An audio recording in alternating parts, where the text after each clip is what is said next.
Hey, what's up guys? This is Anthony from Anthony's Customs, and for this review, we are looking at the new SH Figuarts Street Fighter V SAGAT.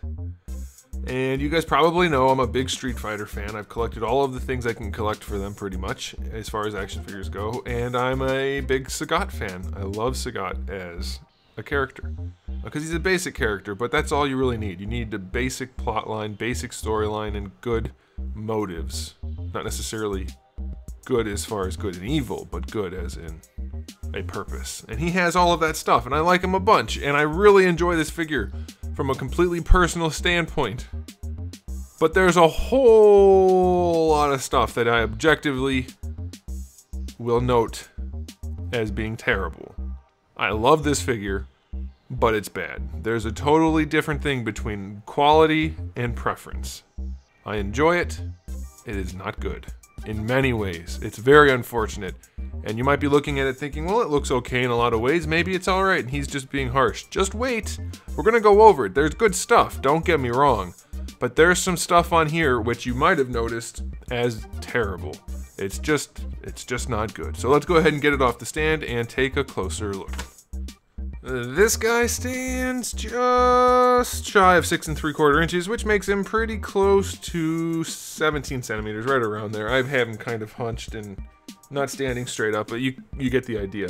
And obviously the first thing I noticed is his skin tone is freaking weird. He looks like macaroni and cheese. He's very orange. He is very, very, very orange.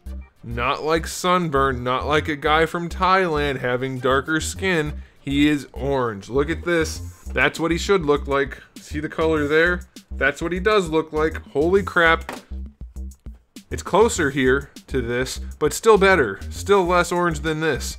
Look at the skin tone. It's so much more natural than this. He's freaking orange.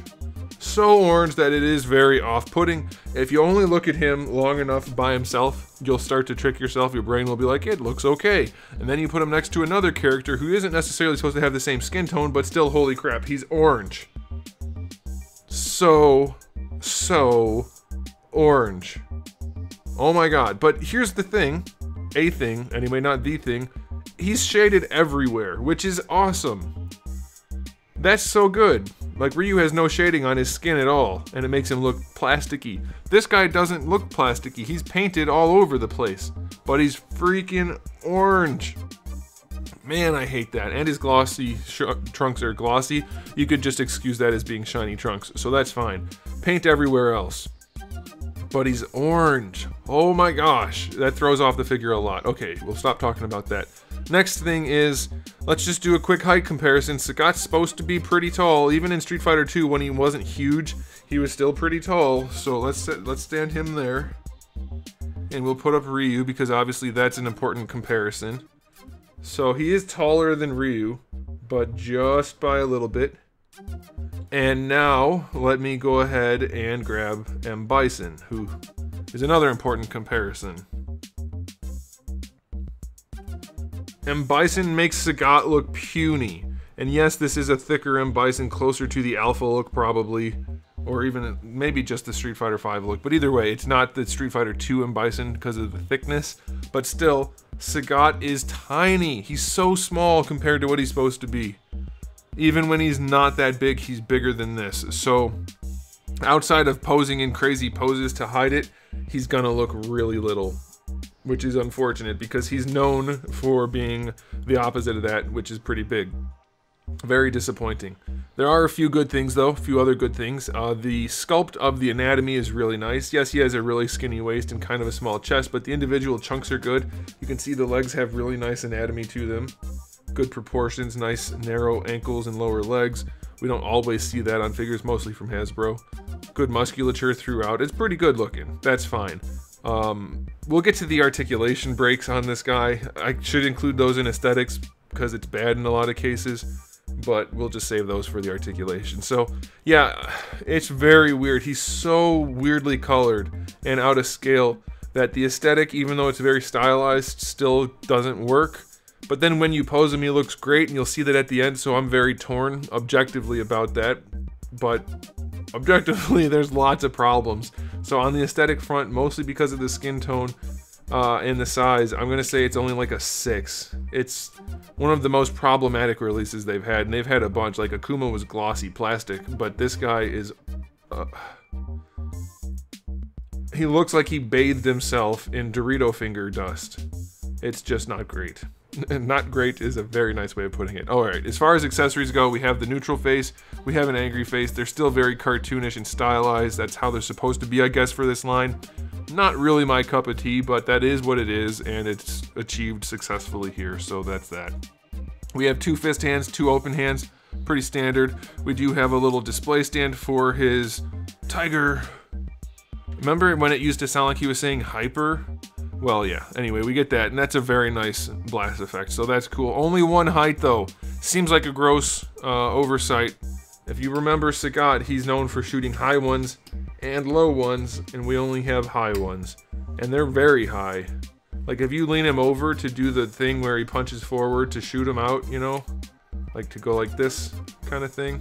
Like, boom, he's shooting him, but now it's coming out too high. So, not really great. Not a great situation there. And then lastly, for the accessories, we have these terrible backdrops, which come all smushed up and beaten up in the package, which are just a waste of money at this point. I don't know why they keep doing it. So, accessory-wise, it's acceptable, it's adequate, it's nothing impressive. I'll give it a 7. Okay, let's talk about the articulation. These guys are at least known for being able to be posed pretty well. Let's see if that holds up for him. For the head, we have a double ball peg, which is great. Let's see how it functions.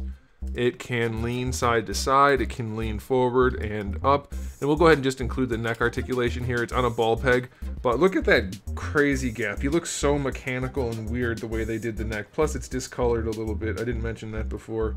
It's very ugly until you get him posed, and then you kind of just ignore it because it kind of blends in. His neck being this mechanical and separated is weird. It's very weird, but functionally, you can move the head around really well. That's good. Talking strictly articulation functionality, that's good. For the shoulders, we don't have a butterfly joint going forward and back. We have one that goes up and down, which can be useful. That's fine. That can be alright. But for the shoulders themselves, you can see we have the ball peg going into that. Then we have the little tiny joint with the big cap. And I thought they had stopped doing this, or at least I hoped they had. They have it. It's still a terrible way to do it. You can raise the arm up, but you get gaps all over, gaps like crazy, and you're constantly bumping the shoulder into the other parts because it doesn't fit right. If you just make this part all part of the shoulder, like they do on the Dragon Ball figures for Broly, for instance, who has giant bowling ball shoulders, it works fine. This is not how you want to do shoulders. But it is functional enough to rotate around. Again, you can raise the arm up, but it gets real gappy and weird. It's just not really how you want to do shoulders. Look at all that. It's just goofy looking most of the time. It's not ideal. You get a little bit of a swivel out of that, but most of your bicep swivel is going to come down here in the elbow because that does rotate, and it is double jointed, but you still only get a little better than 90 degrees. For the wrists, you have your ball hinge, which gives plenty of range, and it's a big enough ball that it doesn't look too gappy, so that's okay. For the torso, as far as I can tell, it's just a single ball peg, and it's not too bad. They do a decent enough job. You can get good enough range out of it. Not a lot, but good enough range, and I'll show you some poses at the end so you can see. Like I said, a lot of this looks really bad, and it is, but once you pose him, once you handle him, there's something about it that's very enjoyable. He's fun to pose, it's easy to pose for the most part, so there's something to be said for that at least. And then we have a ball peg for the lower torso. It likes to not really do much at all. You can't really get much out of that other than a rotation. So lots of problems so far. It's not great. The shorts are entirely floaty, and I'll show you this. They're entirely floaty pieces, which I think is a good thing. It's a pretty clever way of doing it. And we also have this down here to hide the gapping, and then just a fixed ball peg in here that pegs into here, and then that pegs into here with another ball peg. So this piece, the socket, just has a ball peg. It's kind of hard to show you. A ball peg that goes into the thigh, so the legs can move around. That's very stiff. It's easier to handle once it's in. That's not good though. That probably should get lubed. Anyway, you peg that in. It does like to pop off a lot, at least on mine, but you can see very easy to pose the legs, like full-on splits, and they look good, and you can bring them forward. and back a little bit. He kicks no problem at all because of these floating trunks. It's a really clever way to do it. It's really, really nice. I'm very pleased with that. And that ball peg in the thigh is getting stiffer and stiffer as I move it, so be aware of that. That might be an issue. But you do get your thigh swivel out of that as well, and he can really just kick no problem. It's very clever design. I like that a whole bunch. For the knees, they look really good when the legs are in neutral position, like this. The knees look great like that, the legs look great. And then when you bend them, oh my god, it's terrible. It's an offset swivel that doesn't look like a knee. It doesn't even look like a good joint. It's so ugly and bad. Ugh, it's terrible. And it's only a little better than 90 degrees. That is one of the worst knees we've seen in a very long time. Holy crap. At least make the kneecap area a floating part that can hide it a little bit, but that is just gross. And you end up with a kneecap up here, and whatever this is, disgustingly bad. For the ankles, you have a hinge that goes almost all the way back, goes forward far enough, and you have a swivel. So it's pretty much your standard type of ankle hinge. Toe joint that's good enough. And that's it. So this guy's riddled with problems. Aesthetically, functionally, it's just got problems everywhere. I guess I'll give the articulation a rating of, the hips are great, but everything else is pretty bad, so 6. It's not good on paper at all. It is somehow fun for me to pose, and it does look good in those poses once you can achieve them, and you'll see at the end. But on paper, this figure is a nightmare. It is just objectively bad in so many ways. Like, you cannot excuse it. You might like it, or you might be okay with it, but that doesn't make it good. You might like your steak well done, but that doesn't make it the right way to do it. And that's what this guy is. He's a well done steak. People might like things about it, but it is not good. Overall rating on this guy objectively is like a 6, a super generous 6 out of 10. For me personally, even though I hate all of those problems, it's still super fun and I really like having it and I enjoy it. Not even so much for the character, but mostly because you can pose him pretty quickly and pretty well and pretty effectively because of these hips. But objectively, this guy is a hot mess. So many issues. A lot of it could be maybe even overlooked if it wasn't for the skin tone being so janky, but even then, it's just so... These fighting bodies that they use are not good. I mean, they don't achieve better poses than like the Dragon Ball figures, for instance, which have much more basic articulation in a lot of cases. So I don't get it. Or the Kamen Rider. I don't understand why they went this route.